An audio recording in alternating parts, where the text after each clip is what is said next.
Since ancient times in a distant kingdom, a black cat harbored a secret love for a white cat, whose royal blue eyes gleamed as she rested gracefully upon a golden throne. This marks the beginning of a tale woven with destiny. A girl with angelic wings and flowing platinum blonde hair soared toward the heavens, resolved to prevent the spread of dark magic that threatened the sacred ancient tongue. In a tranquil village, a young boy with black hair streaked with crimson prepared for a hunting journey, gathering supplies to feed his people. As he walked, Astora gazed thoughtfully at the broken black clouds overhead, absorbing the wisdom of his elders. Suddenly, panic shattered the calm as an uncle dashed over, shouting that monstrous beings were storming the village. Acting quickly, Astora guided 3 children toward a cave nestled in the hills for safety. During their escape, one child fell. Astora halted to help, but in that moment, a towering scorpion-like beast emerged. Armed only with a small knife, he tried in vain to defend the child, but the creature's thick hide rendered his efforts futile. He could only watch helplessly as the first child perished. Carrying a young girl, he fled once more, but the beast claimed another life. That child, with his final breath, entrusted Astora with his sister's safety. From 4, they had become just 2, the girl and Astora, when they finally reached the cave. Hope faded quickly as they searched for help. In the echoing silence, they discovered that every villager had already fallen in the earlier onslaught. With only basic farming tools, how could they have hoped to stand against such terrifying foes?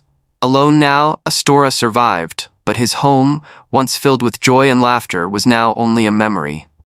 The sky turned stormy, the rain seeming to mourn with him. Elsewhere, Skiers, an aged knight who had once raised 6 children, wandered in search of survivors in nearby settlements.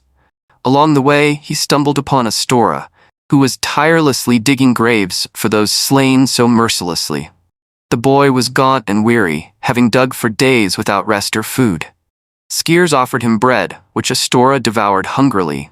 After his hunger was soothed, the two sat down together. Astora spoke of his past, an orphan with no name, no age, taken in by the villagers.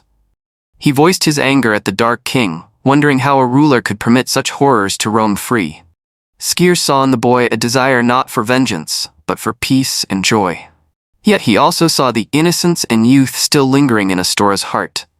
Driven by this hope, Astora continued digging graves until he could dig no more. The rhythm of his work a lament for all that had been lost. But Skiers, knowing that mere grief would not protect the living, cast a sword before the boy and urged him to fight, not to flee or mourn forever, but to rise and protect what remained. In that moment, something shifted. Astora picked up the sword and trained with Skiers. In a flash of brilliance, he managed to disarm the seasoned knight, a feat that brought joy to the old man's heart. Before him stood not a boy, but someone destined for greatness. Skiers saw in Astora the rightful heir to challenge the Dark King, the only one capable of wielding the sword that symbolized true leadership. He told Astora to travel to the capital, to the Grand Mansion, and declare himself the Dark Prince, the next in line.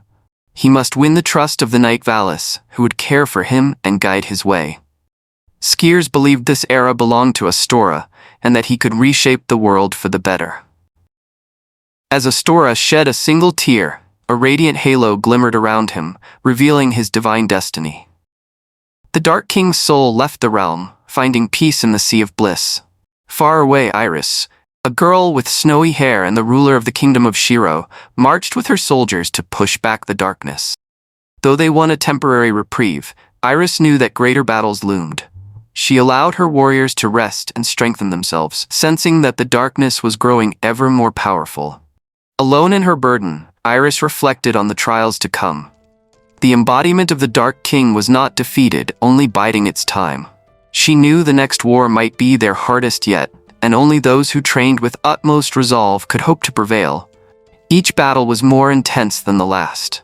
On his journey to find the Dark King's mansion, Astora was suddenly ambushed by a mysterious knight. In that critical moment, he realized that this warrior was Valis, the very person Skiers had mentioned before his passing. Introducing himself as the Dark Prince, rightful heir to the fallen throne, Astora was immediately recognized by Valis, who, without hesitation, led him to the mansion as Skiers had once instructed. Meanwhile, the kingdom of Shiro stood on the brink of catastrophe. Its queen, Iris, could find no rest. Always vigilant, she maintained a constant state of readiness for the looming shadow. The kingdom's chief sorcerer, Shima, visited her chambers to offer words of solace, attempting to ease the burden on her heart. Shima believed the kingdom of Kuro merely sought control over the ancient language, but Iris thought otherwise. In her mind, the real chaos began when the former Dark King lost his sanity, unleashing uncontrollable destruction. She believed that only once the Dark King's throne was rightfully inherited could balance and peace be restored. Their discussion was cut short when urgent news arrived. Baal, a monstrous army, had begun assaulting the western capital. Iris learned that Medes, the city in question, was enduring the first wave of a destructive force named Baal. Bearing the weight of her people's safety, Iris spread her radiant wings and soared into the dark sky, heading straight toward the crisis. Sensing her urgency, the kingdom's most elite warriors and skilled magicians followed her, rushing to reinforce Medes. There, the demon Baal ravaged the once glorious city of Shiro for his own twisted pleasure. The soldiers' arrows and spells bounced harmlessly off his impenetrable skin, barely leaving a mark. One after another, the defenders fell. In this darkest hour, the elven king Atlantia arrived. Master of high magic and centuries-old spiritual arts, he summoned powerful spirits to intercept Baal's deadly attacks just in time to protect the remaining troops.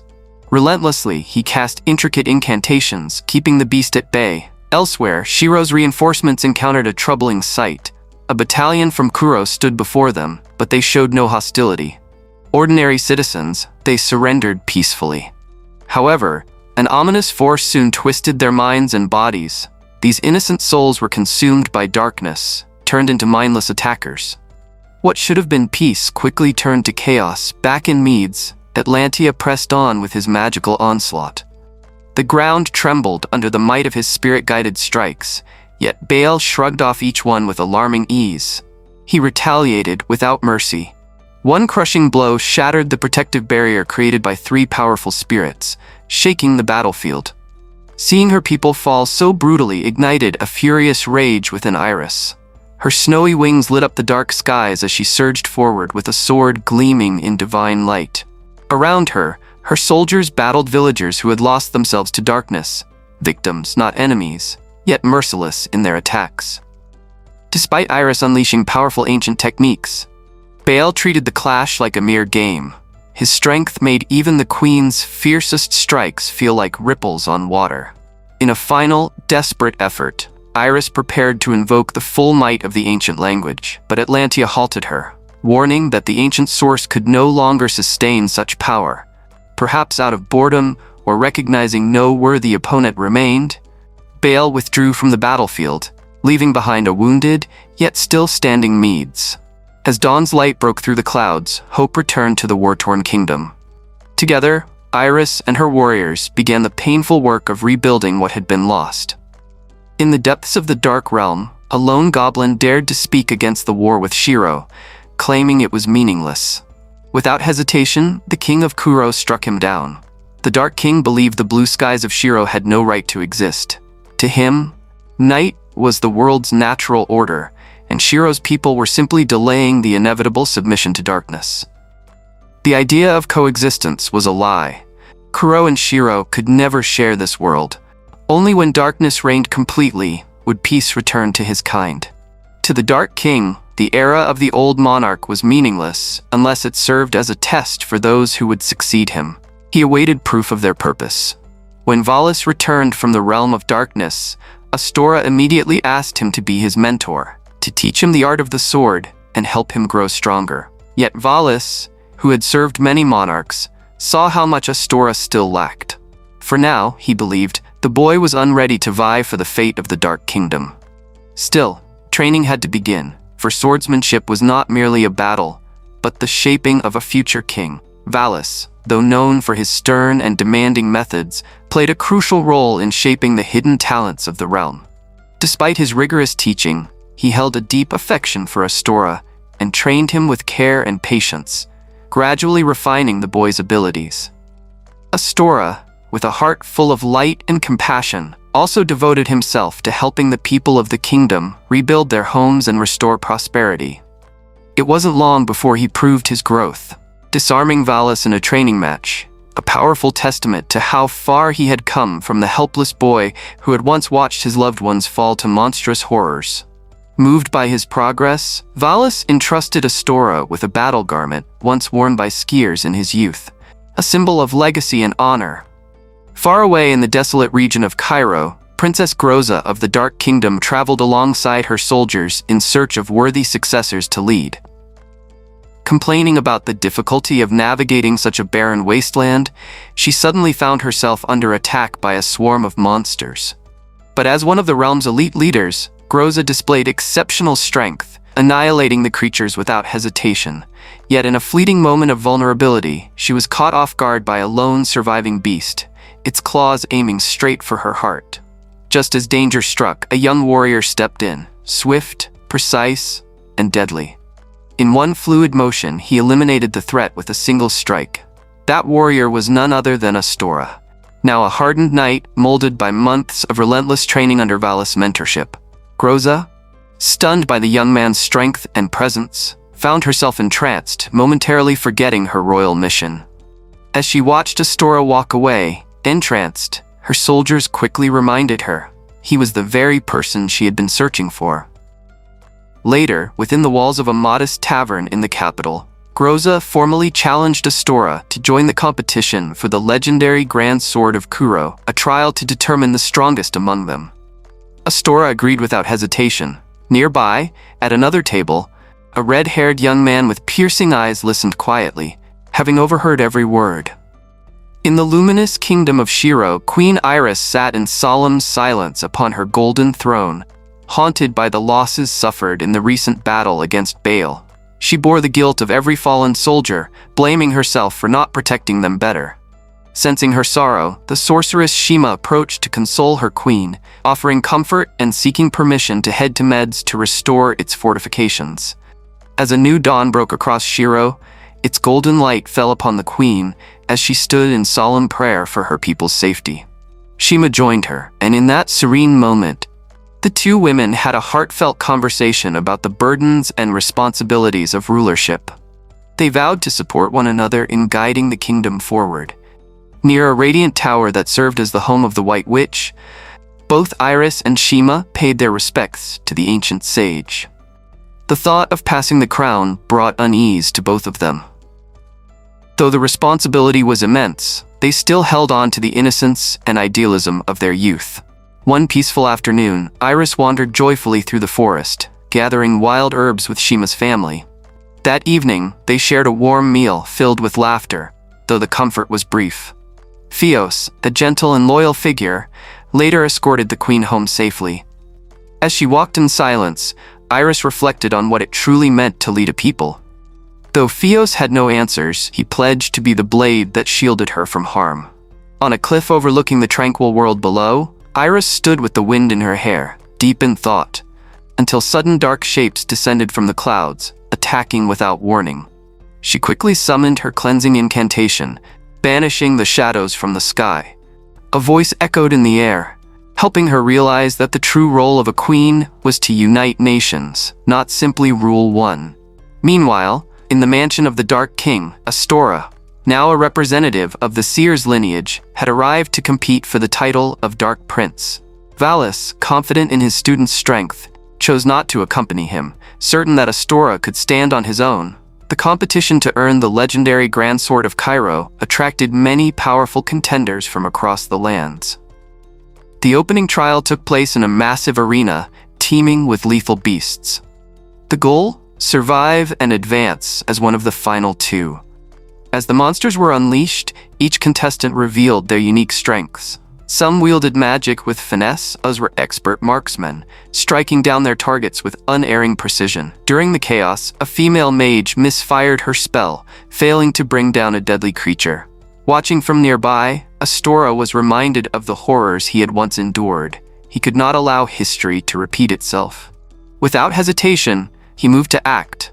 By rescuing the mage, Astora not only saved a life, but also drew the attention of everyone in the arena.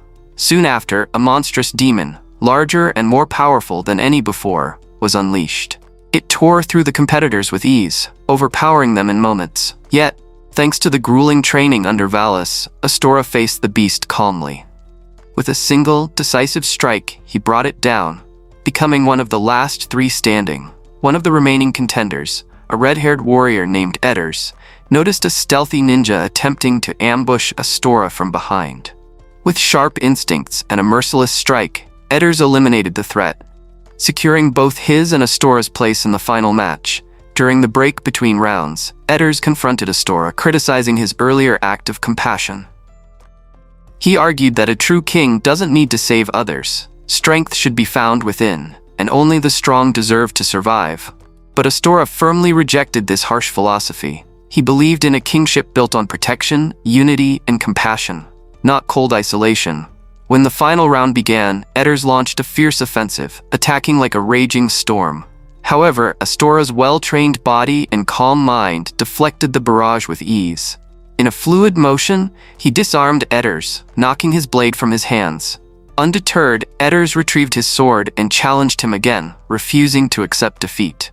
Their blades clashed once more, but Astora ultimately triumphed. This time, Edders bowed to him, not out of shame, but respect.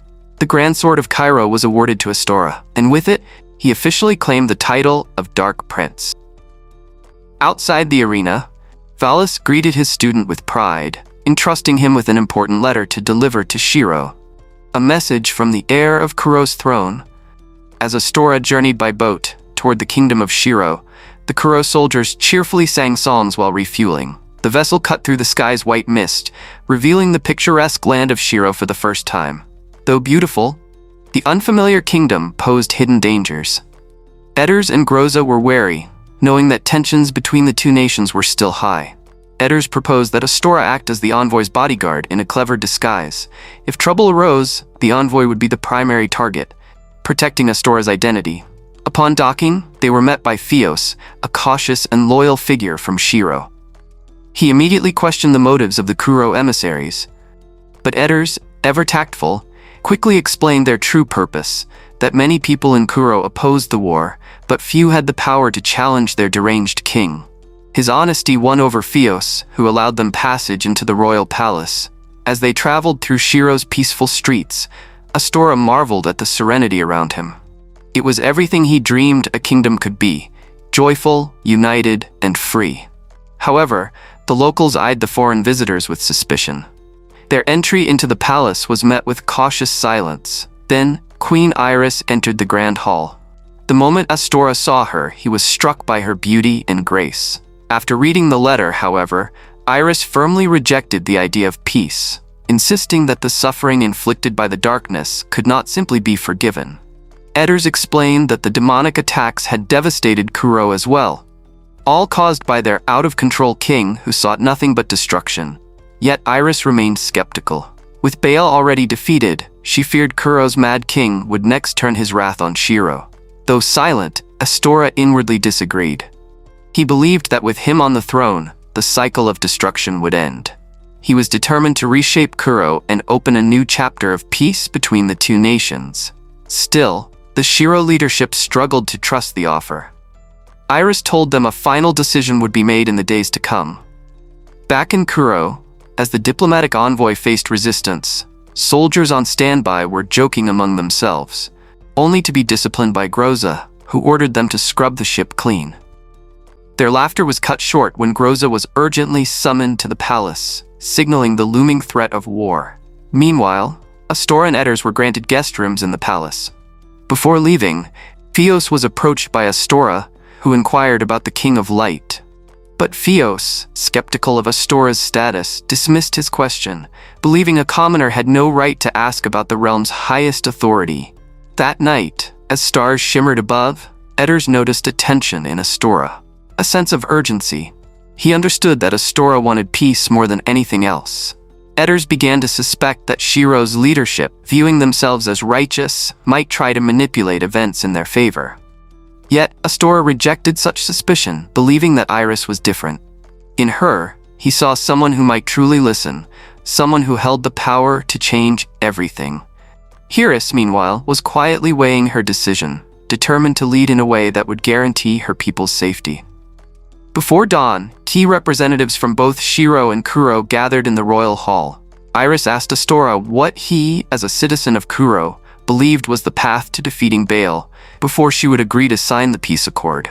Astora's words, spoken with heartfelt sincerity, moved her. He expressed a deep desire to protect Kuro's people from the horrors of Baal, and saw the treaty as a necessary step for both nations to find peace. As the morning sun broke over Shiro's horizon, golden light streamed through the palace windows, a symbol of a new era beginning. With resolution in her heart, Iris agreed to the alliance, vowing that the two kingdoms would unite to end the threat of Baal and safeguard their people's future. She unfurled her radiant wings and soared into the sky, bound for the land of darkness. As she flew, her thoughts kept drifting to the black-haired young man from Kuro, Astora. In her heart, she felt he truly was the prince destined to change the Kingdom of Shadows. Back in Shiro, Theos anxiously awaited his queen's return. Shima, having returned from the capital of Medes, was able to grasp the evolving political situation. After reviewing the letter sent from Kuro, she understood that the two realms had agreed on a ceasefire, uniting their forces against Baal. For added assurance, Shiro was permitted to hold the two Kuro envoys as a gesture of goodwill. Far above, Iris flew toward the land of eternal night. Beyond the pale clouds, shadows stretched across Kuro, where ordinary life continued. The people carried on their routines, unaware of the danger drawing near. Without warning, Baal appeared, his wings creating whirlwinds of destruction with every beat. In response, Kuro's finest warriors assembled, ready for battle. Valis led the charge, accompanied by mighty beasts to strike first and protect their homeland. Yet even with their combined might, they could not match Baal's overwhelming power. Weapons shattered like twigs against the demon's hide, and even Groza's most refined spells failed to pierce his impenetrable body. Baal swept across the battlefield like a hurricane, flinging elite soldiers aside with ease. Confident in his dominance, Baal stepped into a trap. Valis and Groza, with perfect timing, unleashed a combination of powerful magic and heavy firepower, sending tremors through the land. But Baal endured. He shrugged off the attacks, and worse, cast dark magic to seize control of the very ones who had ambushed him. Just as all hope seemed lost, the Dark King himself appeared. Unconcerned with the safety of his own guards, he threw himself into battle, cloaking Baal in pure darkness, fighting the beast in a clash of equals. Baal responded with devastating counterblows, dispersing the darkness with his brutal strength. But as he stood poised to finish his rampage, magical chains once more wrapped around him. This time not from Kuro's wizards, but summoned by Iris herself, glowing white wings cutting through the gloom. She stood alone, having followed her heart and mission without waiting for backup. The Queen of Light wielded a sacred sword, using ancestral spells to suppress the monster's rampage. Baal hadn't expected the two kingdoms to cast aside their centuries-old rivalry. As the combined strength of light and dark pressed upon him, the Dark King chose not to destroy Baal, but instead to seal him within the abyssal prison of Tartarus, bringing an end to 1,000 years of terror. Back in Shiro's capital, Astora and Edders met with Shima, the kingdom's trusted sorceress. Upon seeing her, Edders couldn't help but express his admiration for her graceful presence. Shima, understanding the true nature of Kuro's internal conflict, acknowledged that most of its people didn't want war. They simply had no choice but to obey a tyrant. As Astora looked through the window toward the distant sky, a feeling surged within him, and he suddenly dashed out of the palace. At that moment, Iris, having returned from the brutal battle, collapsed from exhaustion caused by her intense use of ancient magic. She was caught just in time by Astora, who gently held her weakened form. Theos and Shima rushed to her side, finding no visible wounds. They quickly realized the toll of the ancient magic had drained her life force. Without delay, they carried her to the royal chambers, where Shima tirelessly worked to restore her strength with healing incantations. While Iris rested, Edders and Astora relaxed in their quarters, sharing light-hearted banter about the beauty of Shiro's women. Edders even confessed his growing admiration for Shima. Their conversation was interrupted when Theos arrived to share welcome news. The treaty had been finalized without complication. Astora, unable to mask his concern, immediately asked about the queen's condition, his heart clearly stirred by more than diplomacy. Astora inquired about the queen's condition. Unlike their first meeting, when Fios had regarded him merely as an unworthy guard, this time, the atmosphere was more relaxed. After a slight pause, Fios answered him, having come to recognize that the young man from Kuro wasn't as unsuitable as he once assumed. With their mission complete, Astora and Edders decided to pay one final visit to the Light King before returning to their homeland. In Cairo, after the fierce battle, life slowly returned to normal. The citizens resumed rebuilding their homes and restoring the capital's glory. Meanwhile, Groza, weary from a long day of battle, was heading home when she unexpectedly encountered Valis. He handed her a new task, to deliver another message to the Kingdom of Light. Despite her fatigue, a spark lit up in her heart at the thought of seeing the Prince of Darkness again, the one she had quietly admired. Wasting no time, she set out for Shiro. In the peaceful realm of Shiro, harmony had returned. Two playful bear cats soared through the bright sky, but accidentally crashed into a tower and were slightly injured. Within the palace walls, the celebration of the recent success had brought joy to many, though Iris remained modest, claiming no special recognition. She believed that Shiro had played only a small role, and that Cairo had borne the brunt of the conflict. Edders began sharing with the others the nature of Cairo, a land where magical beasts and humans coexisted, relying heavily on the powers of both the Light and Dark Kings. The Dark King, though favored by the Dark Queen and renowned for his strength, had agreed to help, and had even offered reparations for the damages done to Shiro, including rebuilding the Night Palace. From his place in the shadows, the Dark King expressed hope that Iris would not be burdened with concern over the losses. Iris offered a blessing for the fallen, praying their spirits would return as beings of light. Edders was moved by her kindness and swore he would urge the Dark King to officially bring an end to the war, despite the risk to his own life. Soon after, Groza's ship arrived at Shiro's harbor. Soldiers were sent to escort her, and upon reaching the palace, she presented Iris with a message from the Dark King. While the queen studied the contents carefully, Groza couldn't help but feel a stab of jealousy upon noticing the prince's gaze fixed on the Light Queen. The letter expressed the Dark King's wish for a temporary truce, allowing both nations to recover from the destruction Baal had wrought. Iris agreed to the proposal and postponed her response to a later time. In the meantime, she decided to personally accompany the Cairo visitors through Shiro's scenic capital. Alongside them was Theo, Shima's younger brother, a cheerful boy with sky-blue hair who warmly greeted the queen and her guests. Although initially wary of the newcomers from Cairo, Theo quickly grew comfortable after learning they meant no harm. Fios questioned why the boy was in the garden, and Theo explained he was caring for the injured bear cat from earlier. Placing one hand on a tree and the other on the creature, a soft light radiated through his palms, channeled from the tree into the wounded animal.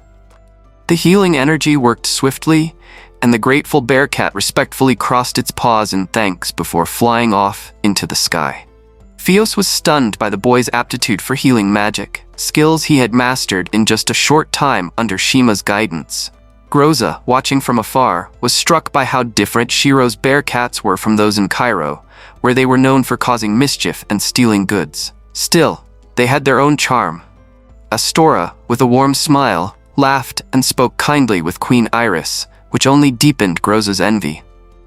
Observing the stark contrast between Cairo's all-black attire and Shiro's pure white garments, Groza playfully suggested they switch outfits for fun.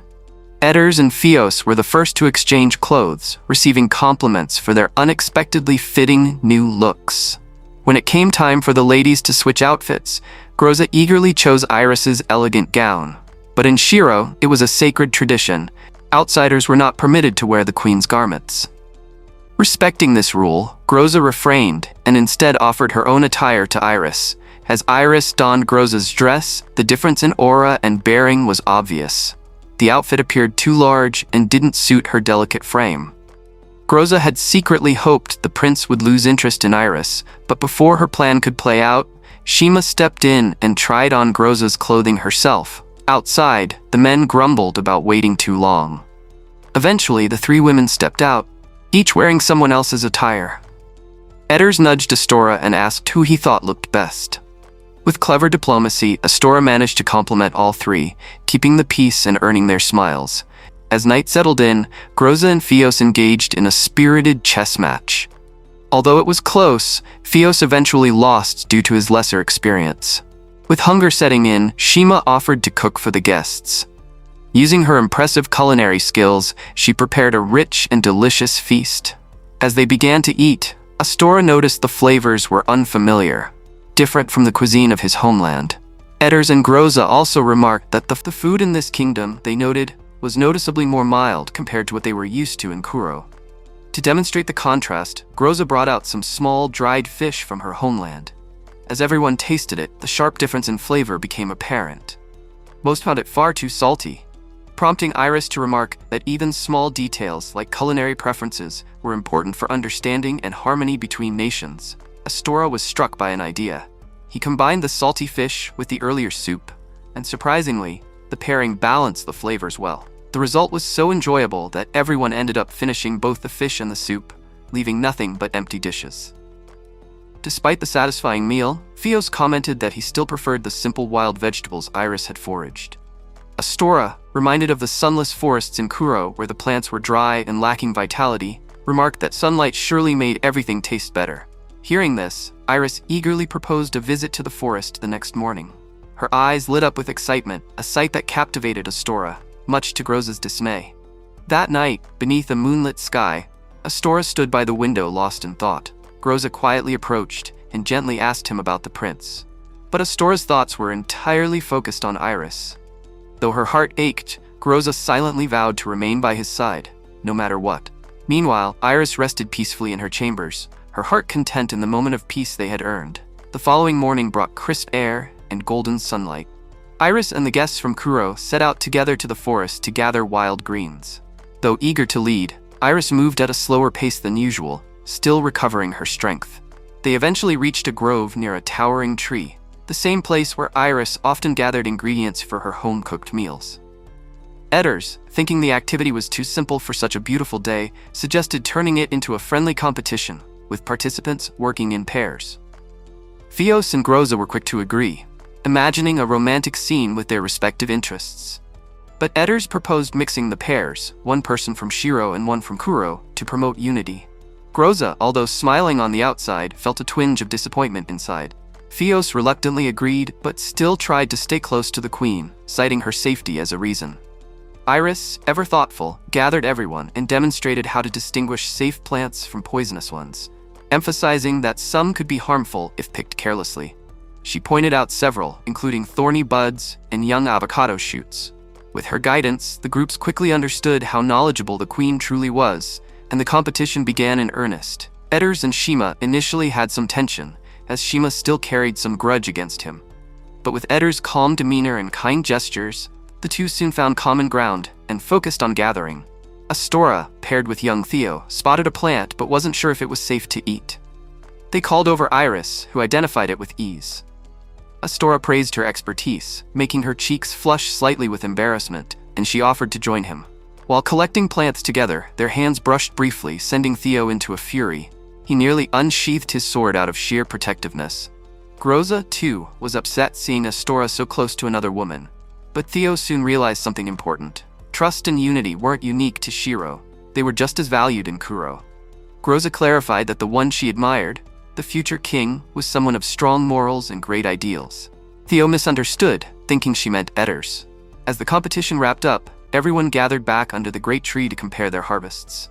Astora and Theo's team had collected a diverse selection: spruce shoots, ferns, asparagus, and trefoil. Edders and Shima's basket was full of avocado sprouts, though they may have overharvested. Meanwhile, Theo and Groza had only found one edible plant. The rest were unusable. Edders boasted that his team had gathered the most by weight, but Astora's group was declared the winner due to their wide variety and careful picking. The mood was cheerful as they prepared to cook a communal meal. Shima gave the men the task of collecting firewood, while the women fetched water. While searching for firewood, Astora noticed Theo was missing. Alarmed, he joined the others to look for him deep in the forest. The woods were quiet, stripped of undergrowth and soft beneath their feet. They weren't far from the main campsite, but the boy was nowhere to be seen.